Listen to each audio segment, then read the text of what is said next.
On today's show, can you believe it? The Cavaliers have fired head coach David Blatt. We'll break down the fallout. It's Throwback Worst of the Week.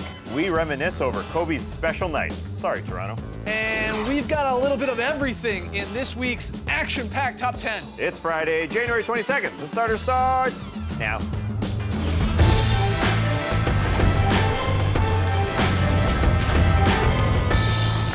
Good evening, Sweet World, and welcome to the starters. Shout out to everyone joining us live on NBA TV or everyone watching a little bit later on YouTube. We're happy to have you. I'm J.E. Skeets, and alongside me, as always, that's Tass Mellis. This is why we don't pre-record. To his right, it's the international man of mystery, taking it to the max, Lee Ellis. Friend. Lily. And last, certainly not least, it's starters blog editor, Trey Kirby. Hey-o! Hey-yo! TK, what's up? Well, I'm here at the internet looking for your best tweets at #TheStarters. And as y'all know, Winter Storm Jonas is the biggest thing in the news right now, crushing the East Coast and causing the cancellation of the Wizards and Sixers games tomorrow. But there is one NBA player who doesn't mind a little precipitation, and that's former point guard Eric Snow. Right. But I did a little digging, and it turns out there's a lot more NBA bros who love the winter weather. What about Stephen Fleury? Yep. Or former Wizards draft pick Rod Blizzard? Yep. Don't forget about Hall of Famer Kevin McHale. And hey, we even have a winter weather fan here in studio. It's your friend and mine,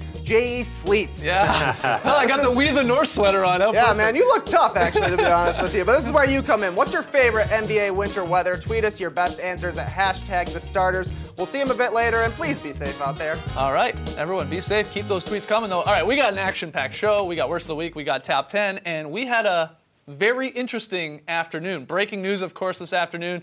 The Cleveland Cavaliers have fired head coach David Blatt. His dismissal comes one season after taking the Cavs to the finals, and with Cleveland leading the East with a 30-11 record.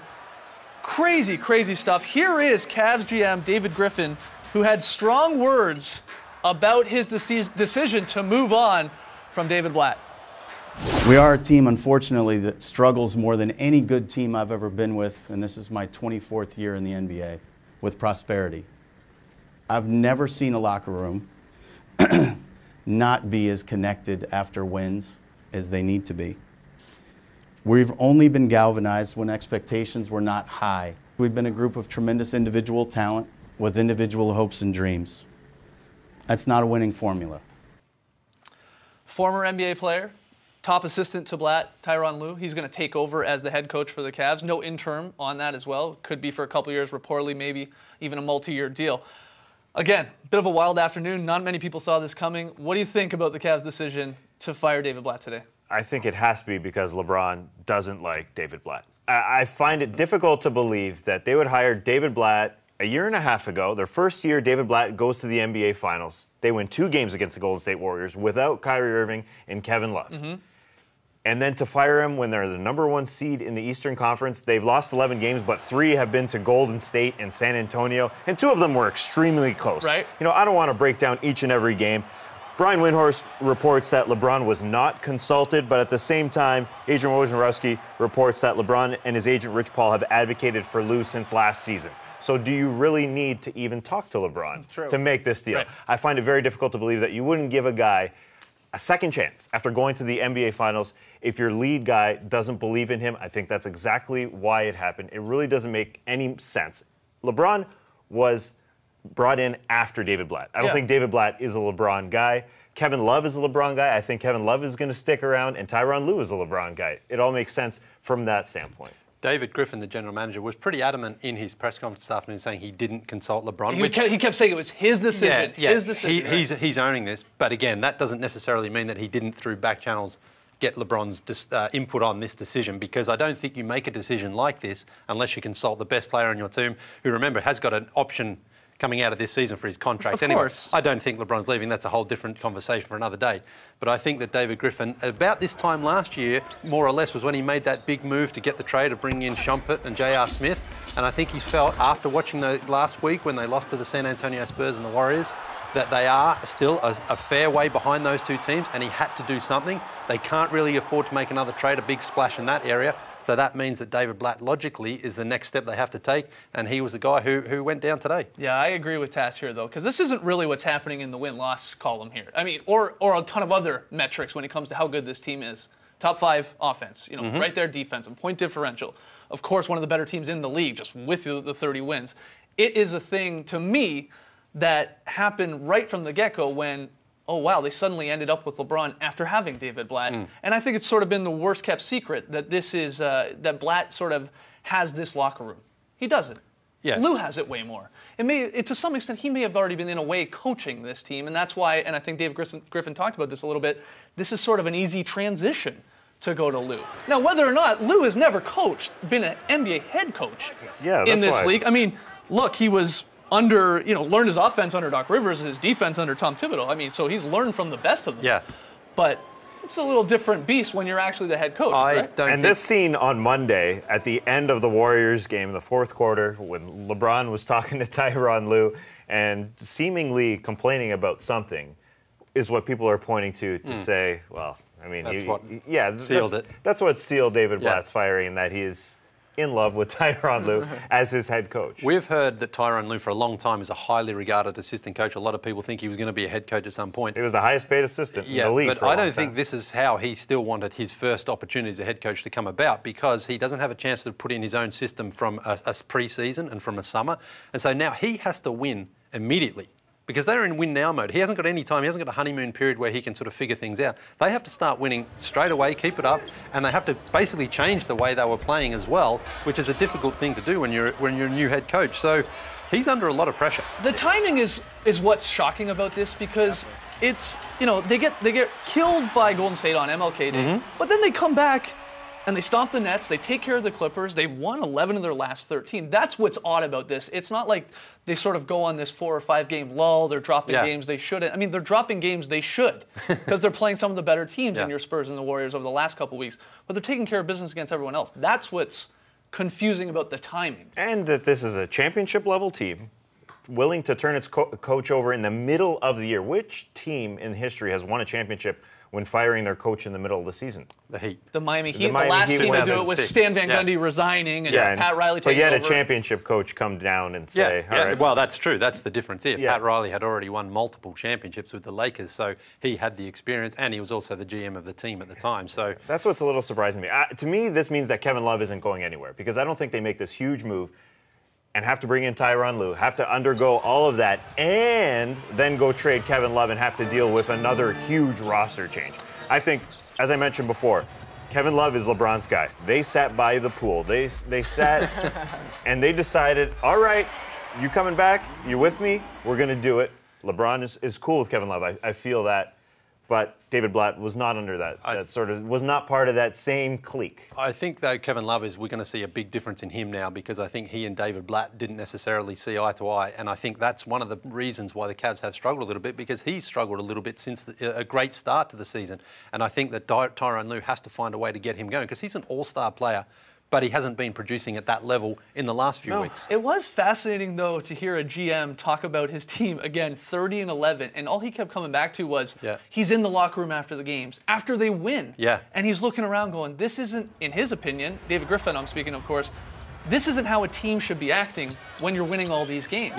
Like, Hard to disagree, though. What's the vibe going on in that locker room, despite, again, being still one of the better teams? That's what's shocking to me, or interesting. Love has called out LeBron. LeBron called out Love, and to me, it just it shows you the difference between the Cavs and the Heat. With the Heat, Spoelstra, maybe they didn't like him right at first, but he had the backing of Pat Riley.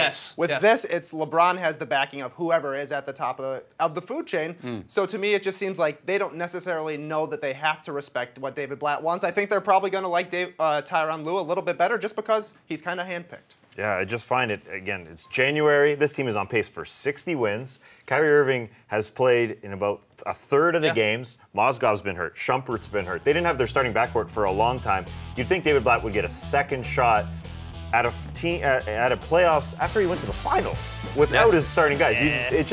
Would seem logical. I guess if your entire team hates showing up to work for this guy every day, then a decision had to be made, and that's what David Griffin did. Change the craft table or something. All right, we got lots more still to come. When we come back, Tass's worst of the week goes retro. We'll explain that in a second.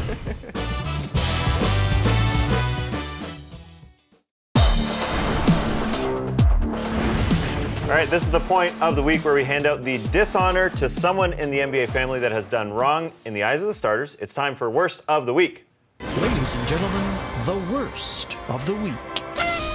This week's Worst of the Week is me for this shirt. I kid. This week's Worst of the Week has nothing to do with the past 7 days. It's a retroactive dishonor. Goes to the Raptors for what happened 10 years to the day. January 22nd, 2006. Kobe Bean Bryant scored 81 versus Toronto in a Lakers win. In a piece written by Arash Markazi of ESPN, the players involved said Kobe got into rhythm and wasn't taken out of it. Raptors small forward Jalen Rose claimed Toronto started in a 2-3 zone, and because no one was pressuring passes or contesting shots closely, Kobe got in a groove. Rose thought it was best to let LA's number 2 and number 3 leading scorers, Lamar and Smush Parker, try and beat them. Then Toronto head coach and current Wolves interim head coach Sam Mitchell defended the decision when we talked to him this week. I remember that we were winning the game early in the fourth quarter. And so when people were asking questions like, why didn't you just send 3 people at Kobe? Well, we're not going to sit there and just give up dunks and layups, But we played a box and 1, we played triangle and 2, we played some zone. We did everything we thought humanly possible we could do to try to slow Kobe down. And the thing that I would say about that game is that it took all 81 of those points for Kobe to beat us.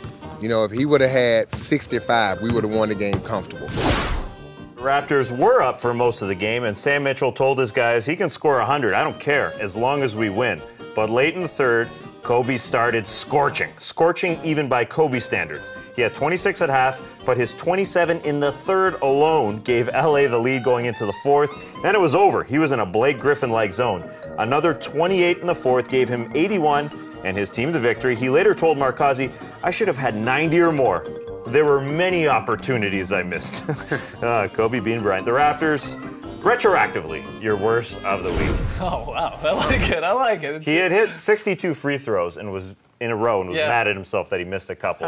Should have had 90. 10 years to the day. Lee, what do you remember from the game? Were you in Melbourne still at the time? I was in Melbourne with my old friend Eight Toes, actually, yeah. We were... Hold on, just so everyone knows, you have a friend with 8 toes. Yeah, it looks like 10, but some of them are webbed together there. But we were out in the morning because it was the next day. You were out swimming, I Yeah, probably. It was the middle of summer, and I looked on the internet, and I said to Eight Toes, did you see Kobe? And he's like, what? And I said, he scored 81 points today, and he issued an expletive in my direction. He didn't believe me, and then he had to check it and check it for himself. He thought I was pulling his toe. So many 8s. Number 8, Kobe Bryant. 8 toes, 81 points. Yeah, it's cosmic. It's honestly too bad we didn't have Twitter back then, because I wasn't watching this game while it was happening. I caught the replay, but this is the kind of thing that would have blown up Twitter. You remember when Klay Thompson went for 37 in a quarter? This is like that 3 times. Yeah, well, it's funny you say that. Tass and I, of course, being Raptors fans, I remember watching this game because it was an action-packed Sunday. This was like a conference football Sunday, so no one really cared. The Raps stunk at the time. The Lakers were about a 500 squad, so no one was watching a 3:30 West Coast Raps-Lakers game. Jack Nicholson wasn't even there. There were literally no A-list celebrities there. He must be so spewing that he wasn't there for The everything. biggest celebrity there was Andy Dick, apparently, in attendance. He's huge, though. A couple things about this game that are sort of crazy. You would think when a guy scores 81 that he's hot right from the get-go. Yeah.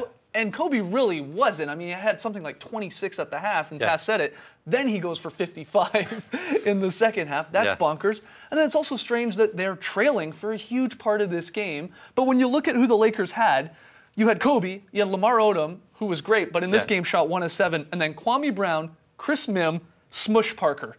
Wow. I mean, literally it's the guys that people bring up when you're making fun of the bad guys Lakers Kobe played with. That's exactly right. So it's almost no surprise. I mean, he just got in his zone and everything Sam Mitchell and the Raptors did, they couldn't stop. He was getting, and Kobe's talked about this, he was getting to anywhere he wanted to on the floor. It's pretty incredible. Those names were the reason why Kobe was in all those rumors that summer about the Chicago Bulls. Right? That was the summer. All right, here's a fun question, sort of far-fetched, but who do you think in today's game has the best chance at matching or surpassing a Kobe-like 81-point game? Who comes to mind? Steph Curry. Okay. I mean, that's a pretty obvious choice, I think, for me. Like, he's had 50 already this year. He's had 6 40s. He's had 5 games where he has had 5 threes in 20 games this season, 5 or more. And he's had 5 20-point quarters. Right. I honestly think if Steph goes really selfishly for it one night, he could hit 15 or 16 threes and then go for it. I mean, Sure. It's not certainly without the realm of possibility. I would say the one problem with Steph Curry is he doesn't get to the line a ton, and that's something that you got to do. The top 5 scoring games in NBA history all went to the line at least 20 times, and that's why I think Kevin Durant is a pretty good choice, because that guy gets to the line a ton, and he can score over anyone, through anyone, around anyone. Got crazy range. I agree with Steph Curry is a great choice, but the good thing about Durant is he's got the height to get inside. You know, he's getting those buckets, making points happen while the clock's not even moving. That's a huge part of getting them. I think most people would pick Curry, Durant. Those are great picks. I think James Harden would be on most people's list too, because he gets to the line and he can hit the 3. All right, guys, for lots more on the anniversary of Kobe's 81-point game, make sure you hit up NBA.com. They've got a 4-part video series from the game, as well as interviews with so many people that were at the game, or of course talking to Kobe about it. Great stuff from our friends over at NBA.com. All right, we got to take a break. When we come back, this is a lot of fun. We got a great one this week. We're going to count down the top 10 plays of the week. So don't go anywhere. You're watching the starters. I hope old 8 Toes is watching. Nah, he'll be watching for sure. Good. Doesn't miss a show.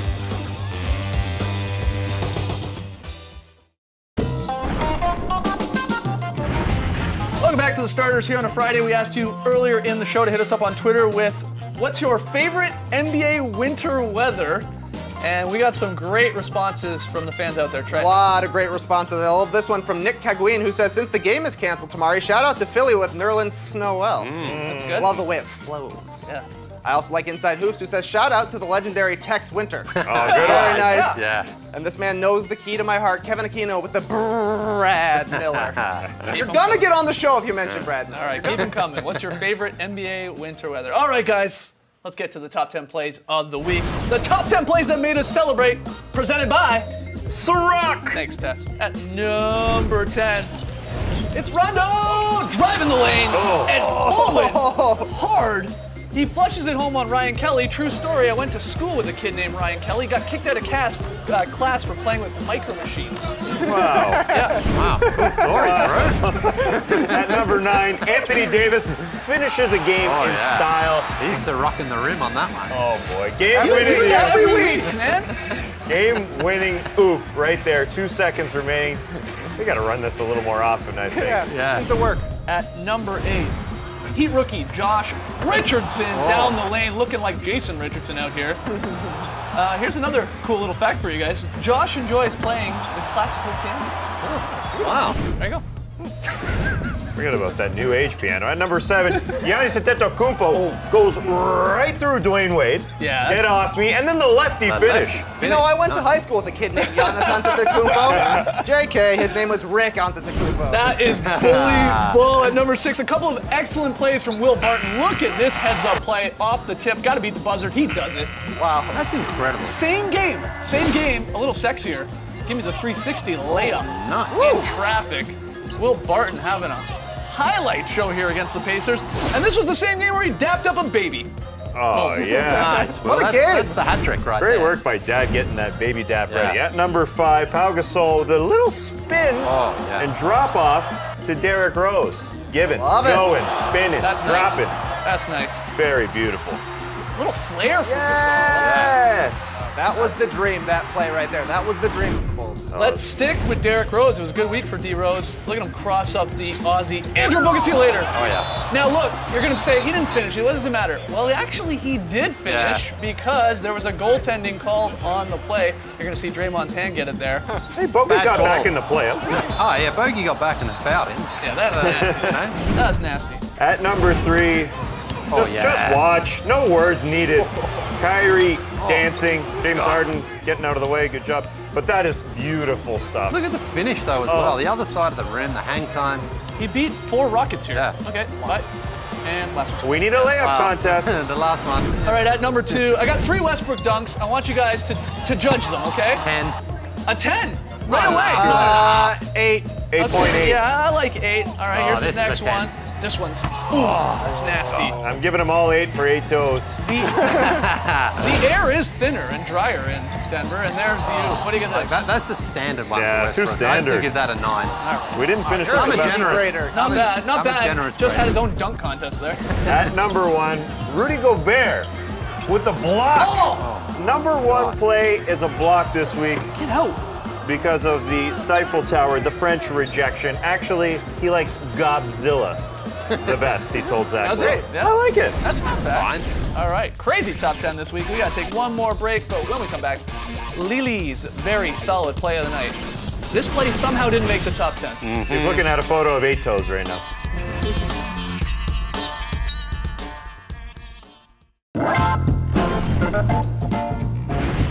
Back with the starters, we asked you guys at the starters Twitter account whether you agreed with the Cavs firing David Blatt. 31% of you say yeah, 69% of you say no. So there you go. Lee, where are we going for very solid play, mate? We're going to Denver, and we have a team double-ender from the Nuggets. It starts here. Look, Mike Conley, you think he's going for a layup. He gives it to Barnes, but no. Oh, Kenneth Faried comes back. Then Moutier fires it over to Danilo Gallinari for the 3. That's how you transition in basketball, guys. Beautiful. Look at that block. Comes out of nowhere. That was wild. They kind of Great had block. numbers and he pulls up for a 3. But Yeah, whatever. that's fine if you knock it in. That's beautiful. That's what I call a very solid play. All right, good stuff, Lee. Oh, no! What are those? What are toes?